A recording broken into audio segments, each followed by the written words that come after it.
other than Saiyan Day, one of the I would say better of the celebrations is going to be coming up soon. After Saiyan Day, I wouldn't be surprised if we just get this Dokkan Fest afterwards, because we don't really have anything other than like first form Frieza that we would be getting. Um, but we got not only Hirudegarn, we have Super Saiyan 3 Goku, we have the free to play. I'm not even gonna talk about them; they really suck. The Cell and Final Form Frieza, just from GT, they're not good. Then we also have the Red Zone. So we'll go ahead and just start, and we'll do like little tiny discussions of the units. Let me just make sure that I have all this stuff here ahead of time. Okay. Yeah. Oh yeah. And then I wanted to see, yeah, Saiyan Day's coming. Don't forget. Um. Anyways, so Hirudegarn is good. It's just the main issue with him is just like he's just like slightly not good enough. You know, it's just like it's just a teams. It's just teams.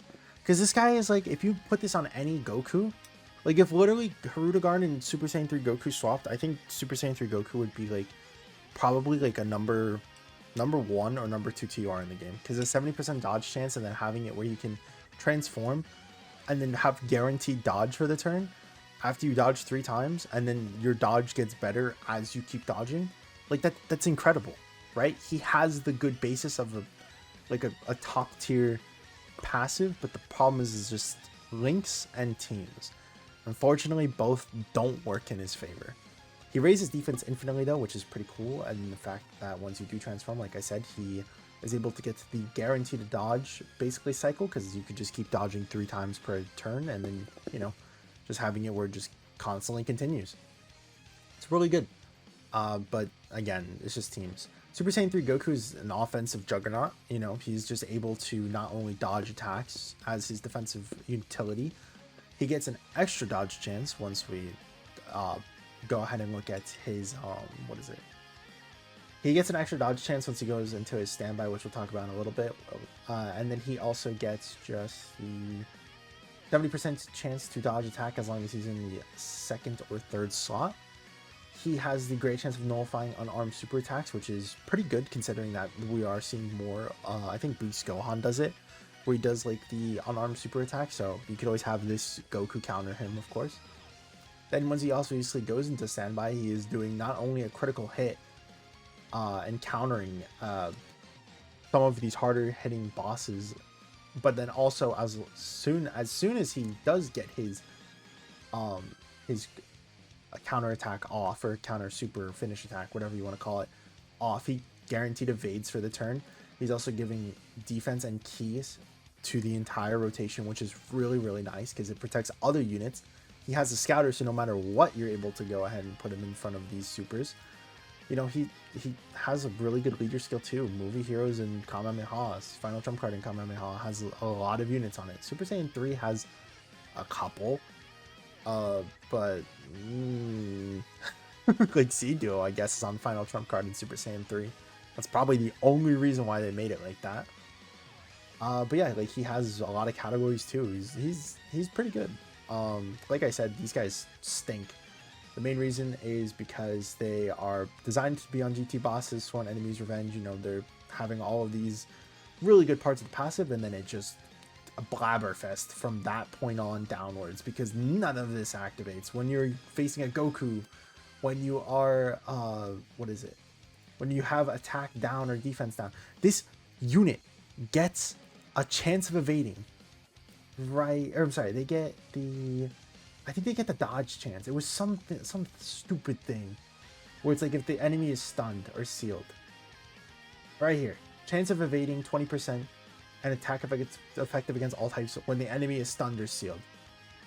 Yeah, dude, I really need that dodge chance when the enemy just can't hit at all. Is Dokkan the stupid? But what if there's multiple enemies? There's never multiple enemies. Never. Not when it matters. Then we obviously have the red zone. These are pretty decent and pretty easy stages, I would say. Type coverage, just full AGL team. Then because it's a stage 2, also pretty easy. Broly is also easy from what I heard. Bio Broly, not bad. Hirudegarn can dodge. That's about it. Beerus has it where he rages and then he untransforms if you take too long, from what I remember. But he also, you know, could mess up the orbs or help him out. Who knows? Sorry about that. Golden Frieza. The main issue with Golden Frieza is just like bad type coverage. Just what happens if you run all AGL or run mostly AGL? Tech first phase just dies easily because it's 3 opponents. And then AGL has it where you can't dodge, but I'm sorry, at the last phase you just run AGL and maybe you can't dodge, but just type coverage, you know. Then we also get the support memory, Pride of the God of Destruction, which is a really cool scene. I really wish that it was just, that's the thing with some of these support memories, is that I would wish they were just units and animations, but unfortunately not. It is what it is though. It's a pretty good support memory though, because you get 10% attack and defense, and you also get 1 key if you're Realm of Gods and Planetary Destruction, or just 10% attack and defense if you're, you know, Realm of Gods. But it does help, you know. And then we obviously get lots and lots of stones. I mean, you could either use it for the Super Saiyan 3 and Hirudegarn banner, or you could just save like you're probably supposed to. A lot of these missions are pretty easy too. You know, Pure Saiyans, Movie Heroes, time limit, 10 turns. Like, they give you a lot of room to work with for sure. The banner is also pretty good too. S-tier Piccolo is just going to be really, really good forever. Guard and damage reduction just helps out so much. Beerus is okay as long as he dodges, I guess. His EZA came out and I was just like, okay. He's kind of crazy on release, but then the rose tinted goggles came off and you're like, oh, okay, he's just okay. Everybody else on this banner kind of sucks though. He sucks. Could EZA, could EZA. He's okay. He sucks. Could EZA. He sucks. Could EZA, could EZA. He sucks. Did EZA and is actually probably like a top 10 LR in the game. As long as he gets his orbs. As long as he gets these orbs, he's like top 5. But if he doesn't get his orbs, he's probably like top 20. But he is good. Broly Trio is insanely good. Is getting to the point where he needs it. And nah, he just needs an EZA at this point. But it's for units at the end of the day, right? I don't know if they don't really show the other units on this, but obviously we have Saiyan Day 2, so we can go ahead and make a quick mention of that as well. So we have Saiyan Day coming up. This will obviously come out after that, but I do really hope, because actually I'm just gonna pull up the tweet.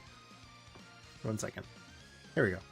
All right, so it was pretty funny. So one of my commenters was talking about what I had my predictions for Saiyan Day, and I was basically saying that it's going to be a pure Saiyan. I'm hoping that it's going to be a Super Saiyan 4 Vegeta, because, you know, I was saying that in the previous video of my Saiyan Day predictions, of course, because I do want Super Saiyan 4 full power Goku to have a decent linking partner, and that could really help him out.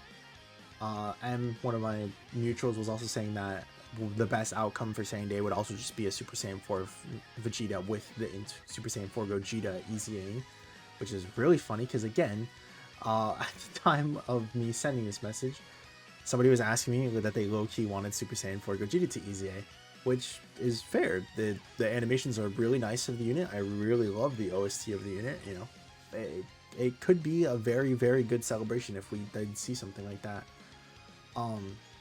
But obviously these units are not going to be coming for Saiyan Day, because why would they? It would be like the biggest fumble of all time. But yeah, not only do we obviously have these units, but we also have Saiyan Day to think about. And I really, like I said, hope that we can maybe get a Super Saiyan 4 Goku to just pair with the Super Saiyan 4. I'm sorry, Super Saiyan 4 Vegeta to pair with the Super Saiyan Goku pretty well. But we'll see, you know. Who knows?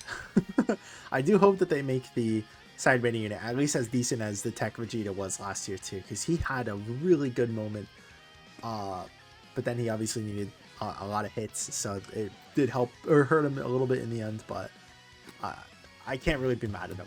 Other than that, let me know what you guys think. Are you excited for the future of Dokkan, or future of Dokkan for Global, or are we kind of just, you know, twiddling our thumbs until Beast Gohan comes out? It's probably number 2, but let me know what you guys think.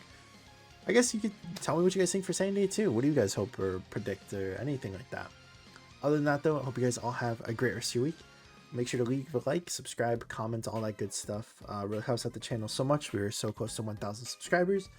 And, you know, the closer we are to the once we actually do get to 1,000, I can start getting ad revenue, and it'll help me out so much because then I can do more giveaways and stuff. But other than that, thank you all for watching. And I hope you guys have a great rest of your week, like I said earlier. And I'll see you guys in the next one. Peace.